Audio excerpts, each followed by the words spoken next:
Supposons que vous placiez un rat dans un labyrinthe qui ressemble à ceci et que vous l'entraîniez à trouver son chemin jusqu'au bout du labyrinthe pour obtenir une savoureuse récompense.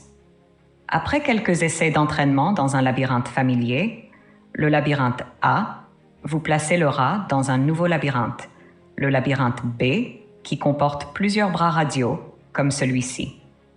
Normalement, le rat courait vers le chemin familier, mais que se passerait-il si vous le bloquiez? L'animal est désormais confronté à un choix. Quelle voie alternative suivre? Considérons les scénarios possibles. Une possibilité est que les rats apprennent par association, ce qui signifie qu'ils emprunteraient un chemin qui ressemble le plus à celui qui a initialement conduit à la nourriture, soit le chemin 9 ou 10. Cependant, si les animaux ont une sorte de carte interne de la disposition spatiale, ils choisiraient le chemin 6 qui pointe vers la nourriture, mais qui n'a jamais été expérimenté auparavant.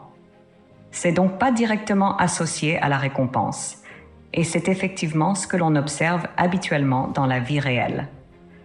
Il s'agit là d'un exemple d'une expérience menée dans les années 1930 par le psychologue américain Edward Tolman, qui l'a amené à inventer le terme « carte cognitive ».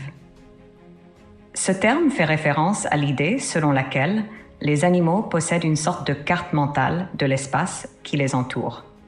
Cependant, ce n'est que 40 ans plus tard que les neuroscientifiques ont pu jeter un coup d'œil à l'intérieur du cerveau pour voir comment une telle carte se manifeste dans l'activité neuronale.